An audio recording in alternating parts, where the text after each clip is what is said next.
Hi, my name is Matthew Blaylock, and today I'm going to be informing you about firearm safety. In 2018, there were 458 fatal injuries due to firearms. Gun safety is important because you could injure yourself or others if you do something incorrectly. First thing we're going to talk about is understanding the firearm you are using. There are many different firearms that people use today. A few of them are handguns and rifles. When first receiving a firearm, you should always make sure it's unloaded. With handguns, which I will show you, it's easy to tell if they're unloaded because the slide should be locked open and the magazine should be empty or out of the firearm, such as this right here.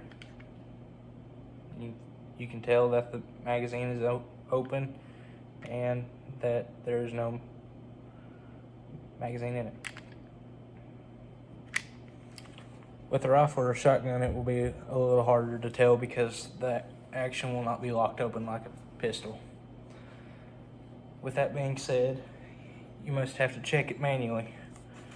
This is a lever action rifle, and in order to check it, you open the lever, and right through here, if there's a bullet, that means it ain't unloaded.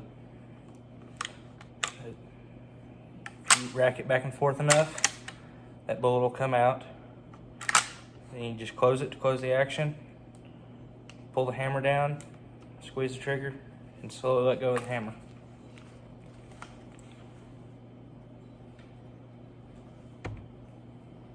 After you've got an understanding of your firearm, we can move on to choosing the right ammo for your firearm. There are many different kinds of ammunition that will fit in different chambers, whether it's the right kind or not.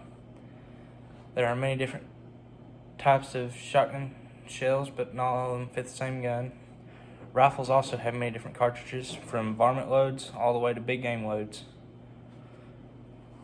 With that being said, now that you have the right ammunition for your firearm, we can start loading and knowing how to use your firearm properly.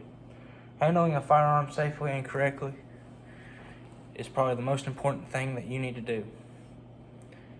When handling a firearm, always treat the gun as if it is loaded, even if it's not. When you are using a firearm in an area with a lot of people, make sure your muzzle is pointed at the ground or up in the air. I always prefer at the ground because what comes up must come down, and if something happens and that gun goes off while it's pointed up in the air, it's bound to come back down. So with it being pointed at the ground, it's a whole lot harder for it to injure somebody or yourself. When you've gotten where you are going to shoot your firearm, before you pull the trigger, make sure that there is nothing around or behind you or behind what you are shooting that will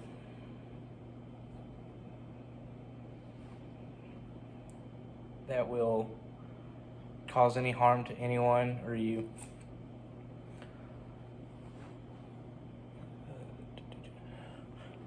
By now, you should have a basic understanding of gun safety. There are many ways to handle a gun, but the only two that matter are safely and not safely.